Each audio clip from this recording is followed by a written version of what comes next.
I've been using Linux for years and it completely changed how I see computers. I started because I hated what Windows is becoming, but I stayed for completely other reasons. It wasn't that easy in the beginning. First, let me tell you why I hate Microsoft, or Windows. Back in that time, I really enjoyed Windows 7, Windows 8. I know it was ugly and bad, but I enjoyed it anyway. And Windows 10 was really amazing at the beginning. It was like really install it and start using it. But after some updates and some months, it was like really you have to check the settings after every update and see what they added and disable some stuff for privacy concerns. And then they have started adding some bloatware to Windows 11 or Windows 10 that you can't even uninstall. So things like your phone, I mean the software that connects your smartphone with your PC, some stupid apps like maps or I don't know, contacts and things that I think nobody uses on a PC. And that's where I started looking for some tools that help me clean my PC. So there was like some PowerShell scripts that disable all the things for you. So I really felt like I don't own my computer anymore because every time you have to do stuff after installing Windows or even after installing some system updates, and I don't like this. I really hate this. I mean, I really enjoyed Windows, like I said before. I think if Windows 7 wasn't end of life by now, I wouldn't have tried Linux anyway. So I was just living with it and I was accepting the fact that it is really trash, but I didn't know that there is any alternative to Windows. I know Mac OS, but I hate it even more. I think you know this by now. I have a lot of reasons to hate them, but I think this is other topic for other day. And the moment where everything began, I was at a school and I had this teacher who was like really the smartest man I ever know.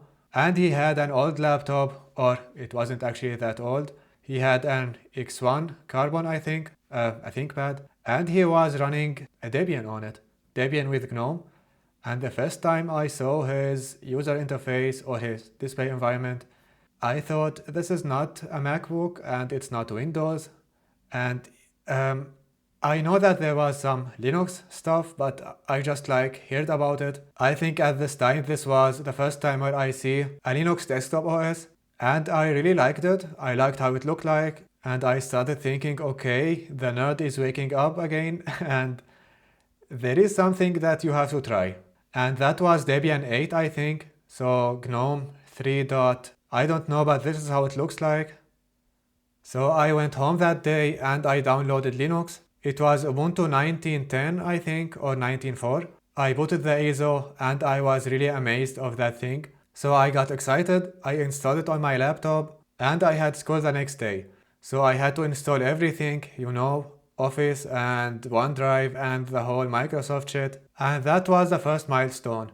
I didn't know that Microsoft doesn't make its apps available on Linux for reasons we all know. And I started tinkering and searching for solutions. So I ended up with a Windows VM just so that I can go to school the next day because I can't do anything in school without Windows or without Office programs because I had all my data on my OneDrive and we were using Teams. So I was like spending 90% of my time inside this Windows VM. So some days later, I just gave up and reinstalled Windows.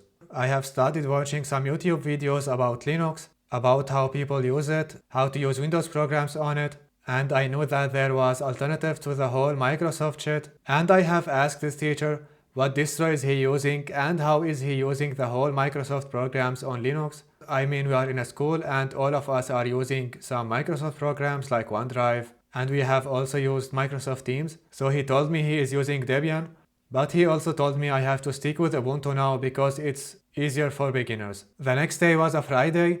I have called in sick just so that I can have 3 days to do all my stuff, like reinstalling Linux, move all my files, and find a way to run all my programs. And I installed Debian. As a beginner. It wasn't the best choice, but I just hated how Ubuntu looks like. I mean, I still hate it till now. I hate the colors. I hate that the dock is on the left. I really hate everything there. And on the other side, Debian was really clean. There is no much pre-installed software on it. It works and I really liked it. I mean, I didn't have any problems running it, but I think if I started with Ubuntu, it would be easier. Just for the beginning, I mean. So I started looking for some alternatives to Microsoft products like Outlook, Teams, OneDrive, Word and Excel, PowerPoint, and this stupid stuff. So I replaced my OneDrive with Mega Drive. It's free if you have some gigabyte of files. I installed Thunderbird instead of Outlook. And I installed LibreOffice to replace my whole Microsoft Office programs. My only problem was Microsoft Teams. There was some unofficial versions of it, but I just didn't like them. None of them have worked, and they were all like only web apps, nothing more. So I have asked my teacher one time, and he told me he used it just in the web browser, in Firefox. And I tried it in the web browser, and everything was working. I mean, later I found out even the Windows Microsoft Teams app is just a web app, and they have hidden the whole browser buttons like back and refresh and so. So yeah, everything was working for the school and I was happy with it. I can run everything I want on it, all my apps are there. And then we began with distro hopping. We've all been there. I installed MX Linux. I removed it the same day. I hate how it looks like. It's like there is like a lot of things on the desktop. I don't like this. I've tried Manjaro with KDE. I've stayed with it like, I think 2 weeks, something. It was working really well, but I also didn't like how it looks like. It was very similar to Windows 7 or Windows 10, I think. There is like a lot of buttons everywhere. When you open the file browser, you have a lot of details, you have really a lot of things going on. And I don't like this. I like a clean UI. And that's why I loved GNOME the whole time. So I installed Manjaro with GNOME. And I ran it for about 4 or 5 months, I think. I don't know. It was working really amazing and everything was okay until I started hearing some news about how the Manjaro team always forget to renew their SSL certificate and stuff. And I thought Manjaro isn't the one for me. So I went back to Debian with GNOME and I have noticed that the Debian version of GNOME is really an old one. I mean, after I saw the Manjaro one. So I started using Debian testing and it wasn't that amazing that time. I mean, I always had some problems like compatibility issues, dependencies, and it just didn't work. So I stayed on the Debian testing and I have continued my life. It was okay if something broke. I had a lot of time back then and I was enjoying fixing it the whole time. So after about a year or so, I started loving Linux more and more and I started hating Microsoft and Windows more and more. So that's where Linux stopped feeling like an experiment and started feeling like home. And my setup today, after trying a lot of distros, not just the ones I have mentioned before, I was trying like really everything, but not more than a day. Now I'm using Fedora for more than 3 years, I think. And I really like it. I really like that there is no much pre-installed apps on it.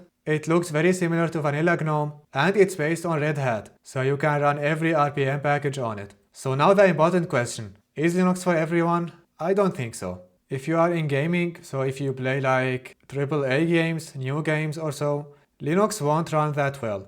I know there is Wine and Play on Linux and the whole stuff, but even with it, you can't play anything. And to the guy who is writing a comment now, most Steam games run on Linux, I know, most of them, but not all.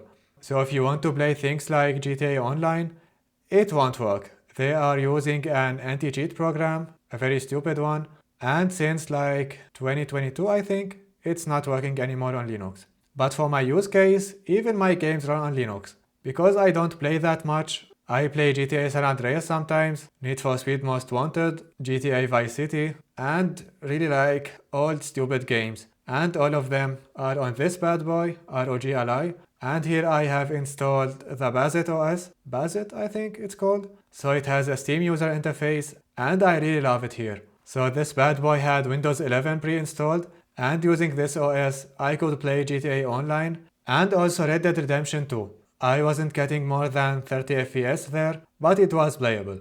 And with GTA Online with high settings, I was getting about 60 FPS I think.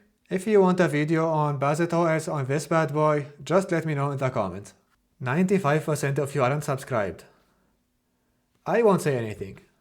But this was only one. Other group of people who can't use Linux are these who just have a programs that they can't stop using or find alternative to them. I'm talking about programs similar to DaVinci Resolve. It runs on Linux, yes, but it's not usable. You have to convert the video before editing it, and you have to run it inside a container so that it won't proc after a reboot or update. It's really a pain. Just don't use it on Linux. There is stuff like Kdenlive, which is amazing, but DaVinci Resolve is still better, I think. And to the most important part, things that have surprised me. I really didn't expect Linux to be that stable and that customizable. I'm talking about KDE. GNOME is also customizable, but not like KDE. I mean, you can make it look like Windows XP, Windows 89, Mac OS, really anything. The community of it, I mean, you can find an answer to really any question about Linux on websites like Ask Ubuntu, Reddit, or all the bad boys you know. And finally, the amount of the apps. I'm talking about graphical apps, and there is like a ton of them. You can find really a lot of them on flathub.org, and they are really amazing. I really like that almost all of them looks really minimal and do its job. I have about 3 or 4 videos on amazing Flatpak apps. I will link all of them in the description box for you. Now to things worse than expected, and I will start with software fragmentation. It just happened to me today. I have a docking station which I want to use on my Fedora. I have to install the display link driver to be able to use it on my Fedora laptop, and they only have a Debian version of it, so I can just run it on a Debian based distro. You won't face these problems a lot because nowadays a lot of developers moving to Flatpak, which can run on every distro you have. Second is the lack of drivers for new hardware. I have this bad boy, this one, which I showed you in a previous video. I have turned it into a server.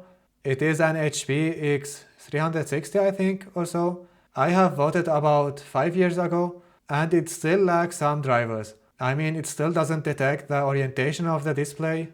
It is a 2-in-1, so when you fold it, GNOME doesn't deactivate the keyboard and it doesn't have auto rotate. Also, the fingerprint reader isn't supported yet.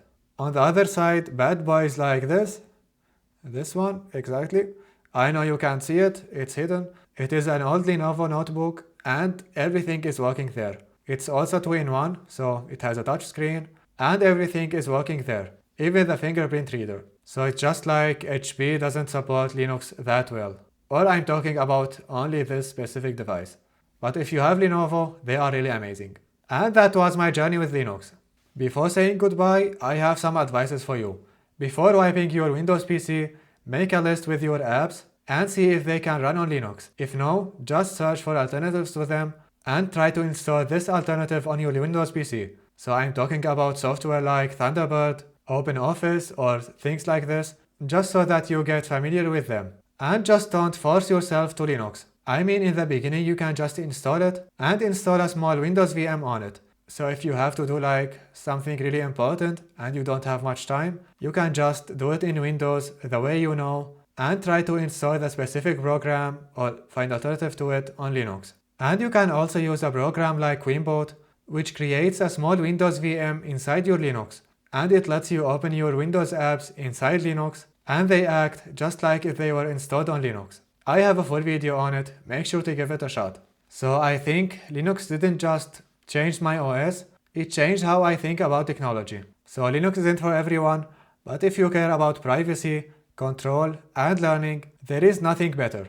Now thank you for watching and tell me in the comments if you are still using Windows or if you have completely moved to Linux. As always, don't forget to hit the like button and leave a comment. This is Libre-Data and we are just getting started. See you in the next time.